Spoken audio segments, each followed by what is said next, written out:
வணக்கம் மாணவ செல்வங்களே, நீங்கள் விரும்பும் படிப்பை படித்து வளமான வாழ்வமைய எஜுகேஷன் பாட்காஸ்ட் வாழ்த்துகிறது. நீங்கள் இப்போ +2 முடிச்சுட்டு அடுத்து என்ன படிக்கலாம், எந்த காலேஜில் படிக்கலாம், படிக்கிறதுக்கு ஏதாவது ஸ்காலர்ஷிப் கிடைக்குமா, இப்படியெல்லாம் தேடல்களில் இருக்கீங்கன்னாக்கா உங்களுக்கு நம்ம இந்த எஜுகேஷன் பாட்காஸ்ட் சேனல் ரொம்ப இன்ஃபர்மேட்டிவாக இருக்கும்னு நான் நம்புகிறேன்.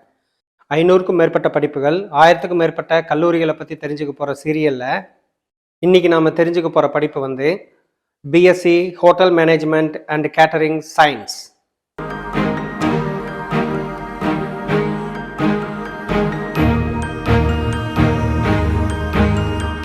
ஒரு நாட்டோட பொருளாதாரத்தை நிர்ணயிக்கிற முக்கிய காரணிகள் அந்த நாட்டில் இருக்கக்கூடிய பல்வேறு இண்டஸ்ட்ரிகள்னு சொல்லலாம்.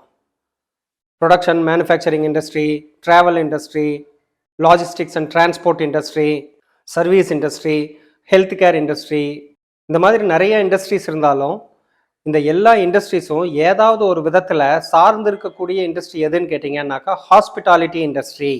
ஹாஸ்பிட்டாலிட்டி அப்படின்னாக்கா விருந்தோம்பல். ஹாஸ்பிட்டாலிட்டியும் கன்ஃபியூஸ் பண்ணிக்காதீங்க. ஊசி போட்டால் ஹாஸ்பிட்டல், சோறு போட்டால் ஹாஸ்பிட்டாலிட்டி.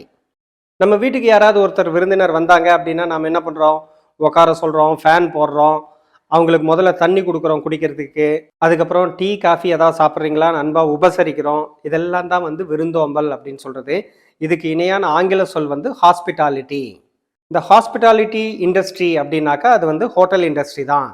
இப்போ நம்ம ஒரு வெளியூருக்கு ஒரு 3-4 நாள் பயணமாக போகிறோம், அந்த ஊரில் நமக்கு தெரிஞ்சவங்களோ இல்லை சொந்தக்காரங்களோ இல்லை, ஹோட்டலில் தான் போய் ரூம் போடுறோம் அப்படின்னாக்கா ஃபஸ்ட்டு வேலையாக நம்ம என்ன செய்வோம், அந்த ஊரை ரீச் ஆன உடனே நேராக ஹோட்டலுக்கு போய் ரூமை செக்இன் பண்ணுவோம்.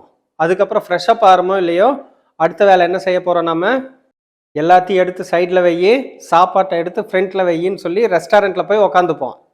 அந்த ரெஸ்டாரண்ட்டில் அவங்க கொடுக்குற உணவு, அதனோட கலர், அதனோட மனம், அதனோட ஃப்ளேவர், அதுக்கப்புறம் அதை அவங்க அலங்கரித்து கொண்டு வரக்கூடிய அந்த திறமை, இதையெல்லாம் பார்த்தோன்னாக்கா நமக்கு அந்த சாப்பாடு சாப்பிடணும் போல் ரொம்ப ஆசையாக இருக்கும். நான் சொன்ன இந்த எல்லா இண்டஸ்ட்ரியிலையும் கஸ்டமர்ஸ் வந்து கஸ்டமர்ஸ்ன்னு தான் சொல்கிறாங்க. ஆனால் ஹோட்டல் இண்டஸ்ட்ரியில் மட்டும்தான் கஸ்டமர்ஸை கெஸ்ட்டுன்னு சொல்கிறாங்க. அந்தளவுக்கு நாகரீகத்தை ஊக்குவிக்கக்கூடிய ஒரு இண்டஸ்ட்ரி எதுன்னு கேட்டிங்கன்னாக்கா ஹோட்டல் இண்டஸ்ட்ரி அப்படிங்கிற ஹாஸ்பிட்டாலிட்டி இண்டஸ்ட்ரி. நிறைய பேர் வந்து ரெஸ்டாரண்ட்டையும் ஹோட்டலையும் கன்ஃபியூஸ் பண்ணிக்கிறாங்க. அதாவது ஹோட்டல் அப்படின்னாலே போய் ஏதோ சாப்பிட்றது தான் ஹோட்டல் அப்படின்னு நினைக்கிறாங்க. சாப்பிட்ற இடத்துக்கு பேர் வந்து ரெஸ்டாரண்ட், தங்குற இடம் வந்து ஹோட்டல்.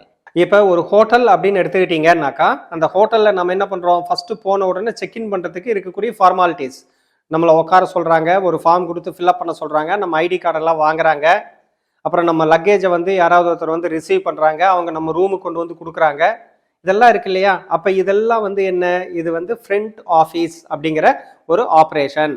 ஹோட்டல் இண்டஸ்ட்ரியில் வேலை செய்யணும் அப்படின்னாக்கா இந்த ஃப்ரண்ட் ஆஃபீஸை பற்றியும் நீங்கள் படிக்கணும். ஸோ ஃப்ரண்ட் ஆஃபீஸுங்கிறதும் வந்து ஹோட்டல் மேனேஜ்மெண்ட் படிப்பில் ஒரு சப்ஜெக்டு. அதுக்கப்புறம் என்ன பண்ணுறோம், நம்ம நேராக ரூமுக்கு போகிறோம். ரூமுக்குள்ளே போய் கதவை திறந்த உடனே ரூம் ஸ்ப்ரே அடித்து வச்சுருப்பாங்க. அப்படி உள்ளே நுழைஞ்ச உடனே ரம்யமாக ஒரு வாசனை வருது. அதுக்கப்புறம் உள்ளே நுழையிறோம், டவல் எல்லாம் வந்து அழகாக ஏதாவது டிசைனாக வச்சுருப்பாங்க. அதுக்கப்புறம் மேட்சிங் கலரில் வந்து பில்லோஸ் எல்லாம் வச்சுருப்பாங்க, ஸ்க்ரீன் எல்லாம் இருக்கும், ஏசி மைல்டாக ஓடிட்டு இருக்கோம். இதையெல்லாம் பார்த்த உடனே நம்ம மனசுக்குள்ளே நம்ம என்ன சொல்லுவோம், ரூம் சூப்பர் அப்படின்னு சொல்லுவோம். அப்போ இதுக்கு பின்னாலேயும் வந்து படிப்பு இருக்குது. அந்த ரூமை வந்து டெக்கரேட் பண்ணணும், அந்த டவலை வந்து டவல் ஆர்ட் பண்ணி அதை வைக்கணும், அந்த பெட் ஸ்ப்ரெட் ஆகட்டும் எல்லாமே வந்து அவங்க நீட் அண்ட் க்ளீனாக மெயின்டைன் பண்ணணும். அப்போ இதையெல்லாம் பற்றி அவங்க தெரிஞ்சுக்கணுன்னா அதுக்கு ஒரு படிப்பு. ஹவுஸ் கீப்பிங் அப்படிங்கிறதும் ஒரு சப்ஜெக்டு ஹோட்டல் மேனேஜ்மெண்ட் படிப்பில். ரூம் செக்இன் பண்ணியாச்சு, அடுத்து நாம் என்ன செய்ய போகிறோம், நேராக ரெஸ்டாரண்ட்டுக்கு போகிறோம். ரெஸ்டாரண்ட்டில் போன உடனேயே அங்கே இருக்கக்கூடிய ஸ்டீவர்ட்ஸ் வந்து நம்மளை ரிசீவ் பண்ணி உட்கார சொல்லி, முடிஞ்சால் நமக்கு சேரை வந்து கொஞ்சம் அட்ஜஸ்ட் பண்ணி கொடுத்து, என்ன சாப்பிட்றோங்கிறத அன்பாக விசாரித்து அதையெல்லாம் கொண்டு வந்து அழகாக பரிமாறுறாங்க.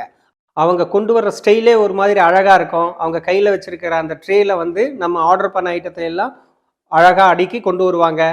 அதை ஒரு கலை நயத்தோடு பரிமாறணும். இதெல்லாமே நீங்கள் தெரிஞ்சுக்கணும், இதெல்லாம் வந்து ப்ராக்டிஸ் பண்ணணும். அதுக்கப்புறம் ஒரு சிலர் வந்து ஈவினிங் ஆச்சு அப்படின்னாக்கா ரெஸ்டாரண்ட்லேயே இருக்கக்கூடிய பார் உட்காடுறாங்க, தனக்கு ஒரு காக்டெயிலும் கூட யாராவது இருந்தாங்கன்னா அவங்களுக்கு ஒரு மோக்டெயிலும் ஆர்டர் பண்ணிவிட்டு அவங்க வந்து அந்த டைம் பாஸ் பண்ணுறாங்க. பார்லே ஆகட்டும், ரெஸ்டாரண்ட்லேயே ஆகட்டும், மைல்டு மியூசிக் ஓடிட்டு இருக்கும், இல்லை சம்டைம் லைவ் மியூசிக்ஸ் கூட இருக்கும். நீங்கள் ஒரு சிட்டு எழுதி கொடுத்தீங்கன்னாக்கா நீங்கள் கேட்குற பாட்டை அவங்க வந்து பாடுவாங்க. இல்லை அதை ஏதாவது மியூசிக் ப்ளே பண்ணுறாங்கன்னாக்கா அந்த மியூசிக் இன்ஸ்ட்ருமெண்ட்டில் வந்து அவங்க ப்ளே பண்ணி கொடுப்பாங்க. நீங்கள் அதையெல்லாம் அப்படியே ஜாலியாக என்ஜாய் பண்ணிட்டு சாப்பிட்லாம். நம்ம என்னதான் மூடில் அந்த ஹோட்டலுக்கு போனாலும் நமக்கு ஒர்க் ப்ரெஷர் இருக்கலாம், ஜாப் ப்ரெஷர் இருக்கலாம், பிஸ்னஸில் இருக்கக்கூடிய ப்ரெஷர்ஸ் இருக்கலாம், ஃபினான்ஷியல் ப்ரெஷர் இருக்கலாம். எவ்வளவோ ப்ரெஷரில் நம்ம போனோம்னா கூட நம்ம மனசை வந்து அமைதிப்படுத்தி நிம்மதியாக தூங்க வச்சு அடுத்த நாள் நம்ம வேலையை வந்து தெளிவாக செய்ய வைக்கிறணும் அப்படிங்கிற ஒரு உன்னத நோக்கத்தோட அவங்க நமக்கு இவ்வளவு வந்து சர்வீஸ் கொடுக்குறாங்க. நம்ம எடுத்துக்கலாமா? ஓகே. இப்போ ரெஸ்டாரண்ட்டில் உட்காந்து சாப்பிட்றோம். பொதுவாக ஜென்ரலாகவே நம்ம வீட்லேயே கூட நம்ம டீ சாப்பிட்றப்ப ஏதாவது 2 பிஸ்கட் கூட இருந்ததுன்னா நல்லா இருக்குது இல்லையா? நம்ம டீயும் பக்கத்தில் ஒரு பிஸ்கட்டும் வச்சுட்டு சாப்பிட்றோம். இந்த டீயும் பிஸ்கட்டும் சேர்ந்து சாப்பிட்றதுக்கு பின்னால் கூட ஒரு சின்ன சயின்ஸ் இருக்குதுன்னு நம்ம சொல்லலாம். டீயோட டேஸ்ட் வந்து வேற, பிஸ்கட்டோட டேஸ்ட் வந்து வேற. அப்போ டீ டேஸ்ட்டே நம்ம நாக்கில் இருக்கிற டேஸ்ட் பட்டில் கிடச்சிக்கிட்டு இருக்கு அப்படின்னாக்கா ஒரு டயத்தில் அது போர் அடிக்கும். அதனால டீயும் குடிக்கிறோம், அப்பப்போ பிஸ்கட்டும் எடுத்து சாப்பிட்றோம். அப்படிங்கிற டயத்தில் டேஸ்ட் பட்ஸுக்கு வந்து வேற வேற டேஸ்ட் கிடைக்குது. அப்போ நம்மளோட இன்டெஸ்டைன் வந்து டைஜஸ்டிவ் சிஸ்டம் வந்து அந்த ஃபுட்டை ஆர்வமாக உள்வாங்குது. ஆனால் நம்ம என்ன பண்ணுவோம், உடனே அந்த பிஸ்கட்டை எடுத்து டீயில் ஒரு முக்கி சாப்பிடுவோம். அது டீ டேஸ்ட்டா பிஸ்கட் டேஸ்ட்டா எதுவும் தெரியாது. மொத்தத்தில் அது ஏதோ நொதன்னு ஒன்று இருக்கும், அதை சாப்பிட்ருவோம். கேட்டால் அதுதான் நல்லா இருக்குதும்பான். அப்போ டீ கூட பிஸ்கட் சாப்பிட்டோம் அப்படின்னாக்கா அந்த டேஸ்ட் பட்ஸ் இந்த மாதிரி வேலை செய்யுது. இது வந்து சயின்ஸு. இந்த மாதிரி ஃபுட்டு தயாரிக்கிறோம், ஃபுட் ப்ரிப்பரேஷன் அப்படின்னாக்கா அதுக்கு பின்னாலேயும் வந்து ஒரு சயின்ஸ் இருக்குது. நிறைய ஃபுட்டுங்க, அது வெஜிடேரியன் ஃபுட்டாக இருக்கட்டும், நான் வெஜிடேரியன் ஃபுட்டாக இருக்கட்டும், அதனுடைய ப்ரோட்டீன் வேல்யூ குறையாமல், மினரல்ஸ் குறையாமல், அதனோட விட்டமின்ஸ் வந்து பாதிப்படையாமல், இந்த சத்துக்கள் சேதாரமாகாமல் அந்த உணவு நமக்கு வந்து சேர்ந்தாதான் நாம் சாப்பிடக்கூடிய அந்த உணவு வந்து சத்தான உணவாக இருக்கும். அப்போ அந்த உணவை வந்து எந்த மெத்தடில் குக் பண்ணலாம், எந்த மெத்தடில் பேக் பண்ணலாம், இந்த மாதிரி எல்லாம் ஏதாவது செஞ்சு அந்த உணவை வந்து நம்ம செரிமானமாகக்கூடிய மாதிரி ரா ஃபுட்டாக இல்லாமல் குக்குடு ஆர் பேக்குடு ஃபுட்டாக நம்ம கொண்டு வந்து கொடுக்குறாங்க. அப்போ அதுக்கு பின்னாலேயும் வந்து ஏதோ ஒரு சயின்ஸ் இருக்குது. அது குக் ஆகணும்னா ஒரு சயின்ஸ் இருக்குது. யோசிச்சு பாருங்கள், நம்ம வீட்டில் குக்கர் வைக்கிறோம், குக்கருக்குள்ளே ரைஸ் வந்து வேகுது, அது ப்ரெஷரில் வேகுது. இப்போ ப்ரெஷர் வெளியில் போயிடக்கூடாதுங்கிறதுக்காக மேலே நம்ம வெயிட் வைக்கிறோம். அப்போ ஒரு வெயிட்டை வச்சிட்டிங்க அப்படின்னாக்கா உள்ள ப்ரெஷர் அதிகமாகிட்டே போய் குக்கர் வெடிச்சிருச்சுன்னாக்கா உடனே அதுக்கு வந்து ஒரு செக் வால்வ், சேஃப்டி வால்வ்னு சொல்லி ஒன்று அந்த வெயிட் வைக்கிற இடத்துக்கு பக்கத்துலேயே நம்ம வைக்கிறோம். இதெல்லாம் என்ன? These are all engineering, science, technology. அப்போ நம்ம வீட்டில் குக்கர் தானே நம்ம நினைக்கிறோம், ஆனால் அந்த குக்கர் பின்னாலேயும் வந்து சம் சயின்ஸ், சம் டெக்னாலஜி இருக்குது. மாதிரி நம்ம சாப்பிட்ற சாப்பாடு தயாரிக்கிறதுலையும் வந்து இருக்கக்கூடிய சயின்சஸ் பற்றி படிக்கிறது, மெத்தடாலஜிஸ் பற்றி படிக்கிறது, இதுதான் வந்து கேட்டரிங் சயின்ஸுங்கிற படிப்பு. ஹோட்டல் மேனேஜ்மெண்ட்டில் உங்களுக்கு வந்து ஃபுட் சர்வ் பண்ணுறதுக்கு, பிவரேஜை சர்வ் பண்ணுறதுக்கு படிப்பு இருக்குது, ரூமை மெயின்டைன் பண்ணுறதுக்கு ஹவுஸ் கீப்பிங் படிப்பு இருக்குது, ஃப்ரண்ட் ஆஃபீஸில் வர்ற கெஸ்ட்டை அன்பாக ரிசீவ் பண்ணி அவங்க ரூம் வரைக்கும் கொண்டு போய் விட்டுட்டு வர்றதுக்கு படிப்பு இருக்குது. அதுக்கப்புறம் சாப்பாடு தயாரிக்கிறதுக்கு கேட்டரிங், ஃபுட் ப்ரிப்பரேஷன், இதெல்லாம் கலந்தது தான் வந்து ஹோட்டல் மேனேஜ்மெண்ட் அண்ட் கேட்டரிங் சயின்ஸுங்கிற படிப்பு.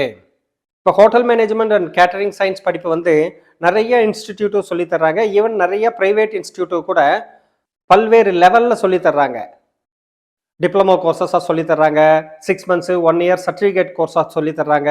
க்ளூனரி ஆர்ட்னு சொல்லி ஒரு முலாம்பழத்தையோ ஒரு தர்பூசணி பழத்தையோ வந்து அப்படியே அவங்க வந்து ஒரு மாதிரி டிசைனாக வெட்டி வச்சுருப்பாங்க, வாத்து மாதிரி இல்லைன்னா வேறு ஏதாவது ஒரு பறவை மாதிரி வந்து அழகாக வெட்டி வச்சுருப்பாங்க. அதுக்கு கேரட்டு வேறு ஒரு சில இந்த மாதிரியான காய்கறிகளையெல்லாம் சேர்த்து வச்சு அது கூட நல்லா டெக்கரேட் பண்ணியிருப்பாங்க. பார்க்கறதுக்கு அது நல்லா ரியலாக இருக்கும். இதை மட்டுமே படிக்கிறதுக்கு கூட சின்ன சின்ன படிப்பு இருக்குது. 3 மாதம் படிப்பு, 6 மாதம் படிப்புன்னு எல்லாம் சர்டிஃபிகேட் கோர்சஸ் இருக்குது. க்ளூனரி ஆர்ட்னு சொல்லுவாங்க. ஹோட்டல் மேனேஜ்மெண்ட் படிப்பு படித்தாக்கா நீங்கள் ஹோட்டலில் மட்டும்தான் வேலை செய்யணும்னு அவசியம் இல்லை. கேபின் க்ரூன்னு சொல்கிற ஏர் ஹோஸ்டஸ் இருக்காங்க இல்லையா, அவங்களோட அடிப்படை படிப்பே வந்து இந்த ஹாஸ்பிட்டாலிட்டி படிப்பு தான். பெரிய பெரிய க்ரூஸ் ஷிப்பெல்லாம் இருக்கு இல்லையா, அந்த ஷிப்லேயெல்லாம் நீங்கள் வேலை செய்யலாம், பல நாடுகள் போய் வரலாம். ஜாப் ஆப்பர்ச்சுனிட்டிஸ்ன்னு பார்த்தீங்கன்னா இந்தியாவில் மட்டும் கிடையாது, வேர்ல்டு வைடு உங்களுக்கு ஜாப் ஆப்பர்ச்சுனிட்டிஸ் கிடைக்கும். பெரிய பெரிய ஸ்டார் ஹோட்டல்ஸில் நீங்கள் ஒர்க் பண்ணுவீங்க. அப்போ உங்களோட ஒர்க் அட்மாஸ்பியர் வந்து அப்படியே ஸ்டார் ஹோட்டல் ரேஞ்சில் இருக்கும். அதுலேயும் கேட்டரிங் சயின்ஸுங்கிற அந்த சப்ஜெக்டை நல்லா படிச்சிட்டீங்க, அந்த ஃபுட் ப்ரிப்பரேஷன் நீங்கள் நல்லா தெரிஞ்சுக்கிட்டீங்க அப்படின்னாக்கா உங்களுக்கு வருமானமும் அதிகம், மரியாதையும் அதிகம். குக்குன்னு சொல்லாதீங்க, அதுக்கு பதிலாக செஃப்னு சொல்லி பாருங்க, கம்பீரமாக இருக்கும். அப்போ ஏர்லைன் இண்டஸ்ட்ரியில் ஏர் ஹோஸ்டஸாக நீங்கள் போகலாம். அப்புறம் ஷிப்பில் இருக்கக்கூடிய பல்வேறு விதமான ஹாஸ்பிட்டாலிட்டி ஏரியாஸில் நீங்கள் வேலை செய்யலாம். ஸ்டார் ஹோட்டல்ஸில் வேலை செய்யலாம். பல்வேறு நாடுகளில் உங்களுக்கு ஜாப் ஆப்பர்ச்சுனிட்டிஸ் கொட்டி கிடக்குது. இது மட்டுமா, நிறைய கார்ப்பரேட்டுக்கு வந்து கெஸ்ட் ஹவுசஸ் இல்லைனாக்கா இந்த டிரான்சிட் ஹவுசஸ்ன்னு வச்சுருப்பாங்க. அதுக்கெல்லாம் அவங்க அப்பாயின்ட் பண்ணுற கேண்டிடேட்ஸோட ப்ரொஃபைல் என்ன மாதிரி எதிர்பார்ப்பாங்கன்னாக்கா, இந்த ஹோட்டல் மேனேஜ்மெண்ட், கேட்டரிங் சயின்ஸ் இந்த மாதிரி சப்ஜெக்ட் படித்தவங்கள தான் அவங்க வந்து அப்பாயின்ட் பண்ணுறாங்க. ஹோட்டல் இண்டஸ்ட்ரிங்கிறதே வந்து ஒரு பெரிய கார்ப்பரேட் இண்டஸ்ட்ரி தான் அது. அப்போ இந்த hotel management and catering science படிக்கிறீங்கன்னாக்கா, நீங்கள் டைரெக்டாக இல்லை இன்டைரக்டாக கண்டிப்பாக ஒரு கார்ப்பரேட்டில் வேலை செய்கிறீங்கிறத நீங்கள் புரிஞ்சுக்கலாம். நான் நம்ம இந்த எஜுகேஷன் பாட்காஸ்ட் சேனலில் உங்களுக்கு கொடுக்குற இன்ஃபர்மேஷன் வந்து ஃபஸ்ட் ஹேண்ட் இன்ஃபர்மேஷனாக இருக்கணும். அப்படிங்கிறதுனால அந்த படிப்பை யார் சொல்லித்தர்றாங்களோ அவங்க மூலமாகவும், அந்த படிப்பை யார் படிச்சுட்டு இருக்காங்களோ, கரண்ட்டில் ஸ்டூடெண்ட்டாக இருக்காங்களோ அவங்க மூலமாகவுமே அந்த பர்டிகுலர் படிப்பை பற்றின இன்ஃபர்மேஷன்ஸ் உங்களுக்கு ஷேர் பண்ண விரும்புகிறேன். இப்போ நான் நாமக்கல்லேருந்து கரூர் போகிற வழியில் இருக்கிற PGP group of institution, PGP arts and science காலேஜில் இருக்கிற hotel management and catering science டிபார்ட்மெண்ட்டில் இருக்கேன். நம்ம கூட அசிஸ்டன்ட் ப்ரொஃபஸர் சரண்யா மேடம் இருக்காங்க. மேடம், இந்த hotel management and catering science படிப்பில் பசங்க என்னென்ன சப்ஜெக்ட் எல்லாம் படிக்கிறாங்க, அவங்க ரியலாக என்ன கற்றுக்குறாங்க மேடம்? இது வந்து பார்த்தீங்கன்னா BSc hotel management and catering சயின்ஸ்ல இருந்து வர்றதுனால மேஜர் டிபார்ட்மெண்ட்ஸ் அப்படின்னு சொல்லிட்டு 4 டிபார்ட்மெண்ட்ஸ் சொல்லுவோம். First one is food production and patisserie அப்படின்ற டிபார்ட்மெண்ட் இருக்கும். Second one is food and beverage service department இருக்கும். Then third one is housekeeping department இருக்கும். Fourth one is that is the front office department. இது எல்லாருமே வந்து பார்த்தீங்கன்னா நம்மளோட BSc hotel management படிப்பில் வந்து ஜாப் ஆப்பர்ச்சுனிட்டி அதிகமாக இருக்கக்கூடிய மெயின் மேஜர் கோர்சஸ். இது இல்லாமல் ஸ்டூடெண்ட்ஸ் வந்து அக்கௌண்ட்ஸ் டீட்டெயில்ஸ் படிப்பாங்க, கம்ப்யூட்டர் சயின்ஸ் படிச்சுக்குவாங்க, then principles of management, hospitality communication, hotel administrative and entrepreneur, அந்த மாதிரி வந்து கோர்ஸ் தட் இஸ் த சப்ஜெக்ட்ஸும் படிப்பாங்க. அண்ட் அனதர் திங், இந்த கோர்ஸ் வந்து பார்த்தீங்கன்னா that is the professional course அப்படின்னு சொல்லுவோம். ப்ரொஃபஷனல் கோர்ஸ் அப்படின்றது வந்து பார்த்தீங்கன்னா வெளியில் போய் இந்த ஒவ்வொரு ஸ்டூடெண்ட்ஸை ஆண்டர்பிரனர் ஆகிறதுக்கு நாங்கள் இங்கே வந்து ட்ரெயின் பண்ணி பசங்களை வந்து அனுப்புகிறோம். That is the special thing of BSc hotel management and catering science. இப்போ நாம PGP college of arts and சயின்ஸில் department of hotel management and catering science அதில் இருக்கோம். கேட்டரிங் சயின்ஸ் சொல்லி கொடுக்கறதுக்காக வேண்டி இவங்க ஒரு இன்பில்ட் ரெஸ்டாரண்ட் செட் பண்ணியிருக்காங்க. அந்த ரெஸ்டாரண்ட்டை ஒரு வியூ பார்க்கலாம். BSc hotel management and catering technology படிக்கிறதுக்கு என்ன எலிஜிபிலிட்டி மேடம்? ஏதாவது கட் ஆஃப் மார்க் இருக்கா? என்ட்ரன்ஸ் எக்ஸாம்ஸ் எல்லாம் எழுதணுமா? என்ன admission procedure madam? This is above 60% of pass mark வந்து 12 சப்ஜெக்ட்ஸில் இருக்கும். Any subjects that is called as botany, zoology, physics, chemistry, commerce, agri, அந்த மாதிரி வந்து 12th அவங்க any eligibilities courses that is subjects படிச்சுட்டு இந்த கோர்ஸில் வந்து ஜாயின் பண்ணலாம். இதுக்குன்னு ஸ்பெசிஃபைவாக தனிப்பட்ட முறையில் வந்து இந்த சப்ஜெக்ட் படிச்சிருக்கணும் அப்படின்ற ரூல் வந்து இங்கே இருக்கிற பிஎஸ்சி ஹோட்டல் மேனேஜ்மெண்ட்டுக்கு கிடையாது. +2ல என்ன குரூப் படிச்சிருந்தாலும் பையன் 60 மார்க் எடுத்திருக்கான் அப்படின்னாக்கா ஹோட்டல் மேனேஜ்மெண்ட்டில் ஜாயின் பண்ண முடியும். Yes sir. மேடம், இந்த படிப்பு BSc hotel management and catering science படிக்கிறதுக்கு ஒரு வருஷத்துக்கு என்ன செலவாகும் மேடம்? 1 இயர்க்கு பார்த்தீங்கன்னா 35,000 மட்டும் வந்து டியூஷன் ஃபீஸ் பே பண்ணுற மாதிரி வரும். செமஸ்டருக்கு 1,500 வந்து எக்ஸாம் ஃபீஸ் பே பண்ணுற மாதிரி இருக்கும். இது 2 மட்டும்தான். இது இல்லாமல் நம்மளோட ஸ்டூடெண்ட்ஸை வெளியில் வந்து ட்ரைனிங், ஐஇடின்னு சொல்லுவோம், இண்டஸ்ட்ரியல் எக்ஸ்போசர்ஸ் ட்ரைனிங், அது சென்ட் பண்ணும்போது ஹோட்டல்லே வந்து ஸ்டைஃபன் கொடுத்துருவாங்க. அந்த stipend it is useful for to paying some other part in the fees structures. That's also. இப்போ ஹோட்டல் மேனேஜ்மெண்ட்டுக்குன்னு சொல்லி நிறைய இன்ஸ்டியூட்டுங்க இருக்காங்க. அப்புறம் ஹோட்டல் மேனேஜ்மெண்ட்லேயே டிப்ளமோ கோர்ஸு, டிகிரி கோர்ஸு, நிறைய கோர்சஸ் ஆஃபர் பண்ணுறாங்க. அதுக்கும் இப்போ ஆர்ட்ஸ் அண்ட் சயின்ஸில் படிக்கக்கூடிய இந்த ஹோட்டல் மேனேஜ்மெண்ட் படிப்புக்கும் ஏதாவது டிஃபரன்சஸ் இருக்கா? ஏதாவது கம்பேரிசன்ஸ் இருக்கா? அதுதான் உங்களுக்கு நான் ஆரம்பத்திலே சொன்னது என்னன்னா, this is eligibility will be control by the Periyar university. That is the main thing. Periyar யூனிவர்சிட்டியில் பிஎஸ்சி ஹோட்டல் மேனேஜ்மெண்ட் அப்படின்ற ஒரு டிபார்ட்மெண்ட் அண்டர் கண்ட்ரோலில் வந்து நம்ம நடத்தப்படுகிறோம். அதனால it is eligible for the UGC. அதாவது இந்த படிப்பு வந்து யூஜிசியோட டைரக்ட் கண்ட்ரோலில் வர்ற யூனிவர்சிட்டி கொடுக்குற டிகிரி வந்து அவங்களுக்கு ஆஃபர் ஆக போகுது. கம்பல்சரி. வெறும் ஹோட்டல் மேனேஜ்மெண்ட் மட்டும் சொல்லி தர்ற காலேஜஸ் இருக்காங்க இல்லையா, அவங்களும் யூனிவர்சிட்டி கீழே வருவாங்களா, இல்லை அவங்களோட படிப்புக்கும் உங்கள் படிப்புக்கும் ஏதாவது டிஃப்ரென்சஸ் இருக்கா? அது அது வந்து அவங்கள பொறுத்த வரைக்கும் வந்து பார்த்தீங்க அப்படின்னா that is the thing. It is some other courses வந்து அப்ளிகேட்டட் யூனிவர்சிட்டியோட கம்பைன் பண்ணி பண்ணுறாங்க. சில கோர்சஸ் வந்து கம்பைன் பண்ணி பண்ணுறது கிடையாது. இப்போ இன்னும் சொல்ல போனால் நம்ம ஹோட்டல்ஸ் இன்னொரு ஸ்பெஷலைஸ்டு டிபார்ட்மெண்ட் என்ன அப்படின்னா, இந்த காலேஜை பொறுத்த வரைக்கும் 10th பாஸ் ஆர் ஃபெயில் அந்த மாதிரி இருக்கிற ஸ்டூடெண்ட்ஸ்க்கு 1 year கிராஃப்ட் கோர்சஸ் வந்து that is the MOU type பண்ணி லெமரிடியன் குரூப்போட நம்ம கண்டக்ட் பண்ணிட்டு இருக்கோம். That is the 1 year course. அதிலோட eligibility it is the 10th pass or fail. இதில் வந்து நிறைய ஸ்டூடெண்ட்ஸ் இதுலேயும் முடிச்சுட்டு 2 years வந்து நம்ம குரூப் ஆஃப் ஹோட்டல்ஸில் ட்ரைனிங் பண்ணிட்டு அப்ராட்லேயும் போய் சர்வே பண்ணிடுறாங்க. இது வந்து படித்து முடித்து 12வது பாஸ் பண்ண மாணவர்களுக்கு ஒரு யூஸ்ஃபுல்லாகவும், படிக்க முடியாமல் 10வதுலேயே ஃபெயில் ஆகி பாஸ் பண்ணுற மாணவர்களுக்கும் நம்ம வந்து செய்து கொடுக்கின்ற ஒரு that is the welfare for our students. That's all. வணக்கம், என் பேர் மது. நான் PGP college of arts and சயின்ஸில் HMCS டிபார்ட்மெண்ட், அதாவது hotel management and catering science டிபார்ட்மெண்ட்டில் 2nd year படிச்சுட்டு இருக்கேன். இன்னைக்கு நம்ம எதை பற்றி பார்க்க போகிறோன்னா, ஹவுஸ் கீப்பிங் டிபார்ட்மெண்ட் பற்றி பார்க்க போகிறோம். ஹவுஸ் கீப்பிங் டிபார்ட்மெண்ட்டில் மேஜராக இருக்கிறது வந்து room cleaning, bed making, public area cleaning அந்த மாதிரி. நீங்கள் மோஸ்ட்லி வந்தீங்கன்னா உங்களுக்கு ரூம் கிளீனிங் தான் அதிகமாக இருக்கும், பெட் மேக்கிங் தான் அதிகமாக இருக்கும். நம்ம பெட் மேக்கிங் பற்றி பார்த்தோம் அப்படின்னா, டெய்லி நம்ம பெட்டை க்ளீன் பண்ணிவிட்டு நம்ம ஷிஃப்ட் டைமிங்க்கு ஒரு நாளைக்கு 20 ரூம்ஸ் அந்த மாதிரி க்ளீன் பண்ணிட்டு பெட் மேக்கிங் பண்ணிட்டு ஒர்க் நம்ம முடிச்சுட்டு போகலாம். ஆவரேஜாக நம்ம ஒரு ரூம் க்ளீன் பண்ணுறதுக்கு 20 minutes ஆகும். ப்ளஸ் நம்ம டவல் ஆட் பண்ணுறதுக்கு ஒரு 3 to 5 minutes ஆகும். டவல் ஆட்டுன்றது வந்து கெஸ்ட்டினுடைய அட்ராக்ஷனுக்காக நம்ம லாண்ட்ரி டவல்ஸை வச்சு ஃபோல்ட் பண்ணி பண்ணுற ஆட்டு தான் டவல் ஆட்டுங்கிறது. அதை ரோல் பண்ணி நம்ம என்னென்ன ஷேப் வேணுமோ அதை மாற்றிக்கலாம். இப்போ இது ஏதோ ஒரு பறவை மாதிரி பண்ணியிருக்கீங்க, இதே மாதிரி நீங்கள் வேற எல்லாம் டிசைன் எல்லாம் பண்ணலாம், அதெல்லாம் கற்றுக்குறீங்க? எஸ், எல்லாம் கற்றுக்கலாம். ஹவுஸ் கீப்பிங் ப்ராக்டிக்கலாக எல்லாம் கற்றுக்கலாம் நம்ம. மது, இப்போ நீங்கள் வந்து ஹோட்டல் மேனேஜ்மெண்ட் படிப்பை வந்து செலக்ட் பண்ணியிருக்கீங்க. அதில் இப்போ நீங்கள் வந்து ஹவுஸ் கீப்பிங் டிபார்ட்மெண்ட்டை பற்றி எக்ஸ்பிளைன் பண்ணீங்க. ஆமாம் சார். பீயிங் அ கேர்ள், உங்களுக்கு இந்த ஹோட்டல் மேனேஜ்மெண்ட் படிப்பாகட்டும், இந்த ஹவுஸ் கீப்பிங் ஆகட்டும், இன்னும் இதில் இருக்கக்கூடிய சப்ஜெக்ட்ஸ் எல்லாம் வந்து எந்த மாதிரி கம்ஃபர்ட்டாக இருக்குது கற்றுக்கிறதுக்கு? அதுக்கப்புறம் இது மூலமாக உங்களுக்கு என்ன மாதிரியான ஜாப் கிடைக்கும், அந்த ஜாப்ல இருக்கக்கூடிய சௌகரிய அசௌகரியங்களை பற்றி நீங்கள் என்ன புரிஞ்சிருக்கீங்க? ஃபர்ஸ்ட், ஹோட்டல் மேனேஜ்மெண்ட்டுங்கிறத வந்து நிறைய பேர் என்ன நினச்சிட்டு இருக்காங்கன்னா, கிச்சன் மட்டும்தான் அவங்க, ஐ மீன் சமைக்கிறதுக்கு மட்டும்தான் அவங்க படிக்க போகிறாங்க, படிச்சுட்டு அவங்க ஒர்க்கு வேலைக்கு போகிறாங்க அப்படின்னு நினச்சிட்டு இருக்காங்க. ஆனால் அது அப்படி கிடையாது. ஹோட்டல் மேனேஜ்மெண்ட்டில் 4 வெரைட்டிஸ் ஆஃப் டிபார்ட்மெண்ட்ஸ் இருக்குது. ஒவ்வொரு டிபார்ட்மெண்ட்லையும் நம்ம பிடிச்சதை படித்து நல்ல ஹையர் பொசிஷனுக்கு போகலாம். Kitchen, food production and service, house keeping and front office. இந்த 4 டிபார்ட்மெண்ட்லேயும் நமக்கு தெரிஞ்ச நாலேஜ், நமக்கு அக்வயர் பண்ணுற நாலேஜை வச்சு நம்ம ஹையர் பொசிஷன்ஸ்க்கு போகலாம். கிச்சனில் நம்ம 1 year ட்ரைனிங்க்கு அப்புறம் நம்ம CDP ஆகலாம். அதே போல் ஹவுஸ் கீப்பிங்கில் வந்து நீங்கள் 1 year MT ட்ரைனிங் பண்ணிவிட்டு நீங்கள் இதுக்கு போகலாம், house keep executive assistant house கீப்பருக்கு கூட ட்ரை பண்ணலாம். இந்த மாதிரி நீங்கள் ஒவ்வொரு இதுலேயும் ஒரு செலக்டட் ட்ரைனிங் பீரியட் மூலமாக உங்களுக்கு ஹையர் பொசிஷன்ஸ் கிடைக்க வாய்ப்பு இருக்குது.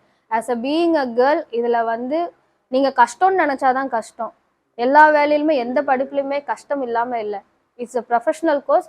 உங்களுக்கு இதை என்ன நீங்கள் படிக்கிறீங்களோ அதை தான் டேரெக்டாக நீங்கள் வேலையில் செய்ய போகிறீங்க. ஸோ உங்களுக்கு நாலேஜ் அக்வயர் பண்ணுறதுங்கிறது வந்து ரொம்ப ஈஸியானது.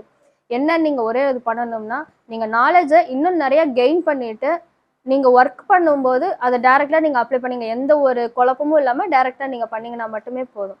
இதில் as a being a girl உங்களுக்கு எந்த கஷ்டமுமே இருக்காது. மேபி உங்களுக்கு வீக்காக இருக்கும், நம்மளால் ஜென்ஸ் பண்ணுற வேலையெல்லாம் நம்ம செய்ய முடியாது அப்படின்னு நீங்கள் நினச்சிங்கன்னா தான் உங்களால் பண்ண முடியாது. நீங்கள் எல்லாரும் ஈக்குவல், நம்ம காம்படேட்டிவாக நம்மளும் பண்ணலாம், இந்த டிபார்ட்மெண்ட்டில் நம்ம இந்த கோர்ஸ் இந்த இதை எடுத்து பண்ணலாம், இந்த வேலை எடுத்து பண்ணலாம் நீங்கள் பண்ணிங்கன்னா எந்த இதுவுமே உங்களுக்கு கஷ்டமாக இருக்காது. +2 முடிச்சுட்டு அடுத்து என்ன படிக்கலான்னு இருக்கிற பசங்களுக்கு நீங்கள் கொடுக்க விரும்புகிற அட்வைஸ் என்ன? அவங்க வந்து ஹோட்டல் மேனேஜ்மெண்ட்டில் ஜாயின் பண்ண சொல்கிறீங்களா? என்ன அட்வைஸ் சொல்ல விரும்புகிறீங்க? +2 முடிச்சுட்டு நீங்கள் அடுத்து என்ன கோர்ஸ் படிக்கலான்ட்டு உங்களுக்கு குழப்பமாக இருந்துச்சு, இந்த கோர்ஸ் பற்றி உங்களுக்கு தெரிய வந்துச்சு, ஹோட்டல் மேனேஜ்மெண்ட் பற்றி ஸ்டூடெண்ட்ஸ்க்கு ஒரு அறிமுகம் இருந்துச்சு அப்படின்னா நீங்கள் தாராளமாக இந்த கோர்ஸ் சூஸ் பண்ணலாம். இன்கேஸ் உங்களுக்கு ஹெவி ஒர்க்கு, எனக்கு கிச்சன்ல எல்லாம் போக முடியாது, எனக்கு ஹெவி ஒர்க்காக இருக்குது அப்படின்னு நீங்கள் சூஸ் பண்ணிங்கன்னா கூட front office house keeping choose பண்ணிங்கன்னா உங்களுக்கு கம்யூனிகேஷன் லாங்குவேஜை நல்லா டெவலப் பண்ணக்கூடிய சான்ஸ் கிடைக்கும். உங்களுக்கு நல்லா பீப்புள்ஸை மீட் பண்ணி இன்ட்ராக்ட் பண்ணக்கூடிய சான்ஸ் கிடைக்கும். நீங்கள் ஃப்ரண்ட் ஆஃபீஸ் சூஸ் பண்ணி நல்ல கம்யூனிகேஷன் பீப்புள் இன்ட்ராக்ஷன் எல்லாம் பண்ணீங்கன்னா உங்களுக்கு நிறைய எக்ஸ்போஷர் கிடைக்கும், நிறைய இது நீங்கள் தெரிஞ்சுக்கலாம். +2 முடிச்சுட்டு உங்களுக்கு கோர்ஸ் செலக்ட் பண்ண தெரியல, ஹோட்டல் மேனேஜ்மெண்ட் கஷ்டம்னு நினைக்கிறவங்களுக்கு நான் சொல்கிறது என்னென்னா, இந்த கோர்ஸ் நீங்கள் கஷ்டம்னு நினச்சா மட்டும்தான் கஷ்டம். எந்த கோர்ஸ்லையுமே உங்களுக்கு கஷ்டம் இல்லாமல் இல்லை. நீங்கள் படித்து வேலைக்கு போகிற நேரத்தில் தான் அந்த உங்களுக்கு கஷ்டம் தெரியும். ஆனால் ஹோட்டல் மேனேஜ்மெண்ட்டில் அந்த கஷ்டம் உங்களுக்கு இருக்காது. ஏன்னா உங்களுக்கு ஹோட்டல் மேனேஜ்மெண்ட் படித்து முடிச்சோடனேயே கேம்பஸ் இன்டர்வியூவில் உங்களுக்கு டைரெக்டாக ஒர்க் கிடைக்கும். நீங்கள் எந்த டிபார்ட்மெண்ட் சூஸ் பண்ணுறீங்களோ அந்த டிபார்ட்மெண்ட்டில் உங்களுக்கு டைரெக்டாக வேலை கிடைக்கும். வேலையை பொறுத்த வரைக்கும் இதில் உங்களுக்கு எந்த கஷ்டமும் இருக்காது. உங்களுக்கு ஹெவி ஒர்க்காக இருக்குது அப்படின்னு நீங்களாக பயந்துட்டு யோசிச்சிங்கன்னா தான் அது உங்களுக்கு கஷ்டமாக தெரியுமே தவிர, hotel management is a 100% easiest and beneficial course for all the students. Madam, இந்த ஹோட்டல் மேனேஜ்மெண்ட் படிப்பு கூட வேற ஏதாவது வேல்யூ ஆடட் கோர்சஸ் ஏதாவது படிக்கணுமா, இல்லை இந்த ஒரு சிங்கிள் படிப்புலயே அவங்களுக்கு வந்து நல்ல பிரைட் ஃபியூச்சர் கிடைக்கிறதுக்கு சான்சஸ் இருக்கா? சார், இதுலேயே வந்து பார்த்தீங்கன்னா நம்ம ஸ்டூடெண்ட்ஸ்க்கு வந்து இங்கே காலேஜில் வந்து பார்த்தீங்கன்னா பிரெட் மேக்கிங் அப்படின்னு சொல்லிட்டு நம்ம ஸ்டூடெண்ட்ஸே வந்து that is making bread weekly வந்து பார்த்தீங்கன்னா 600-700 பிரெட்ஸை வந்து ப்ரிப்பேர் பண்ணி ஸ்டூடெண்ட்ஸ்க்கு பசங்களே வந்து தட் இஸ் த மார்னிங் பிரேக்ஃபாஸ்ட்டுக்கு வந்து ப்ரிப்பரேஷன் பண்ணி கொடுக்குறாங்க. That is the main valuable courses அப்ளிகேட்டட் to our department. Madam, இந்த ஹோட்டல் மேனேஜ்மெண்ட் கேட்டரிங் சயின்ஸ் படிக்கிற படிப்புக்கு ஏதாவது ஸ்காலர்ஷிப்ஸ் இருக்கா? கவர்மெண்ட்டு ப்ரைவேட்டு ஏதாவது ஸ்காலர்ஷிப்ஸ் இருக்கா? உங்கள் காலேஜ் ஏதாவது ஸ்காலர்ஷிப்ஸ் கொடுக்குதா? மெரிட்டோரியஸ் ஸ்காலர்ஷிப்ஸ் அந்த மாதிரி ஃபர்ஸ்ட் கிராஜுவேட் அப்படின்னு சொல்கிறாங்க இல்லையா, அது வந்து நார்மலாக டெக்னிக்கல் படிப்புக்கு இருக்கக்கூடிய ஒரு ஸ்காலர்ஷிப்பு. ஹோட்டல் மேனேஜ்மெண்ட் கேட்டரிங் சயின்ஸ்ங்கிறது வந்து ஒரு விதமான டெக்னிக்கல் படிப்பு தான். இதுக்கு வந்து the professional course we are having the professional course.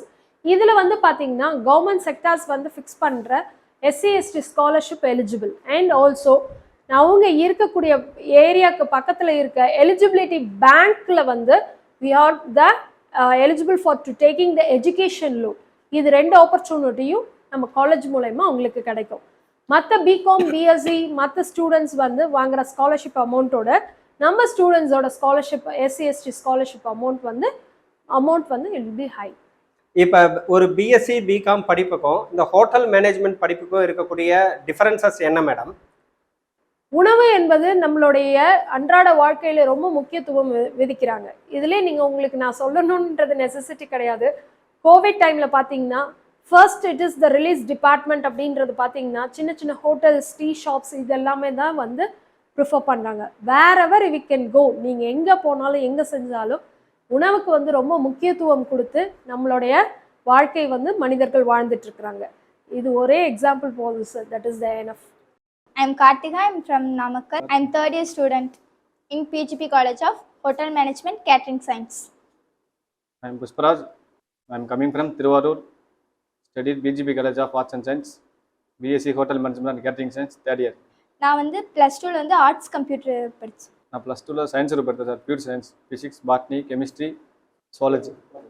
நான் ஏன் சூஸ் பண்ணேன்னா இங்கே ஜாப் ஆப்பர்ச்சுனிட்டிஸ் வந்து நிறைய இருக்குது. ஏன்னா பிஜிபி காலேஜ்லேயே வந்து 2 ஹோட்டல் இருக்குது. ஸோ அதனால் இங்கே ஜாப் ஆப்பர்ச்சுனிட்டி வந்து நிறைய இருக்குன்னா நான் இந்த இதை சூஸ் பண்ணேன். எங்கள் மாமா இங்கே தான் படித்தாங்க, இங்கே தான் ஸ்டடி பண்ணாங்க. இப்போ அவங்க வந்து க்ரூஸ் லைனில் இப்போ ஷிப்பில் ஒர்க் பண்ணுறாங்க. இப்போ அதனால் எங்கள் மாமா என்ன பண்ணிட்டாங்க, நீ அங்கே படி, நல்ல ஆப்பர்ச்சுனிட்டி இருக்குது, ஃபேக்கல்ட்டி மெம்பர்ஸ் நிறைய பேர் நல்லா எக்ஸ்பீரியன்ஸாக இருக்காங்க அப்படின்னு சொல்லி மாமா இங்கே சொன்னதுனால இங்கே படித்தேன். இண்டஸ்ட்ரி ப்ரொடக்ஷன் மேலே அது வந்து காலேஜ் செலக்ட் பண்ணேன். அதாவது கேர்ள்ஸுக்கு வந்து இதில் வந்து நிறைய ப்ரொமோஷன் கொடுக்கும். அது இல்லாமல் இது வந்து ஒரு ப்ரொஃபஷ்னல் கோர்ஸ். ஸோ அதனால் இப்போ ஜாப் ஆப்பர்ச்சுனிட்டிஸ்லாம் போனோம்னா அவங்களுக்கு கேர்ள்ஸுக்கு வந்து ஒவ்வொரு இதாக ப்ரொமோஷன் வந்து அவங்களுக்கு கொடுத்துட்டே இருப்பாங்க. ஸோ அதனால் இது கொஞ்சம் ஈஸியான கோர்ஸ். இதில் நிறைய சப்ஜெக்ட் இருக்கும். நமக்கு ஒன்றும் அவ்வளோ டஃப்பான சப்ஜெக்ட்லாம் எதுவுமே இருக்காது. நிறைய லாங்குவேஜ் கற்றுக்கலாம். எக்ஸாம்பிள் பார்த்திங்கன்னா செகண்ட் இயரில் வந்து ஃப்ரெஞ்சுன்னு ஒரு லாங்குவேஜ் வரும். நமக்கு வந்து ஃப்ரெஞ்சு ஒரு பேசிக் விஷயம் கற்றுக்கிறதுக்கு இது ஹெல்ப்ஃபுல்லாக இருக்குது. இந்த காலேஜில் what is the speciality of this அப்படின்றது பார்த்தீங்கன்னா 1994 இந்த காலேஜில் பிஎஸ்சி ஹோட்டல் மேனேஜ்மெண்ட் கண்டக்ட் பண்ணிட்டு இருக்கோம். தட் இஸ் த கோர்சஸ் வந்து ஸ்டார்ட் பண்ணி போயிருக்காங்க. ஸோ மோர் தென் வந்து 25 or 27 that is most probably 28 batches வந்து இதுலேருந்து மூவ் ஆயிருக்காங்க. And under thing this is the applicated by the Periyar university. நம்ம எந்த யூனிவர்சிட்டியோட ஜாயின் பண்ணி படிக்கிறோம் அப்படின்னா application by Periyar university. So இதோட வாட் இஸ் த ஸ்பெஷாலிட்டி மற்ற காலேஜ்க்கு கம்பேரிங் பண்ணும்போது what is the speciality for our college அப்படின்னு பார்த்தீங்கன்னா Le Méridien group of hotels Chennai and Coimbatore இந்த 2 ஹோட்டல்ஸும் இருக்கு. இந்த 2 ஹோட்டல்ஸுமே வந்து பார்த்தீங்கன்னா நம்மளோட ப்ராப்பர்ட்டி. ஸோ ஈஸியாக பசங்களுக்கு ஸ்டூடெண்ட்ஸ்க்கு வந்து ட்ரைனிங் அனுப்பிடுறோம், தென் பிளேஸ்மெண்ட்டும் ரிசீவ் பண்ணி கொடுத்துட்றோம். ஆஃப்டர்வர்ட்ஸ் இந்த குரூப்பில் ஒர்க் பண்ணியிருக்க ப்ரிஃபரன்ஸை வச்சு இந்த பசங்க எல்லாருமே வந்து அப்ராடில் வந்து நிறைய சான்சஸ் ஆப்பர்ச்சுனிட்டி கிடச்சி க்ரூஸ் லைன்ஸு அதுக்கப்புறம் ஹோட்டல்ஸு இன்க்ளூடிங் சொல்ல போனால் நம்ம காலேஜில் படித்த ஸ்டூடெண்ட்ஸ் எல்லாருமே வந்து கனடாலேருந்து நிறைய ரெஸ்டாரண்ட்ஸ் வந்து பிளேஸ் பண்ணியிருக்காங்க. ப்ளஸ் அந்த ரெஸ்டாரண்ட்ஸில் ஒர்க் பண்ணக்கூடிய நம்ம ஸ்டூடெண்ட்ஸே வந்து கேப்சர் பண்ணி தட் இஸ் த பிளேஸ்மெண்ட் பண்ணி எடுத்துகிட்டு போயிருக்காங்க. That is the main speciality of our department in this college.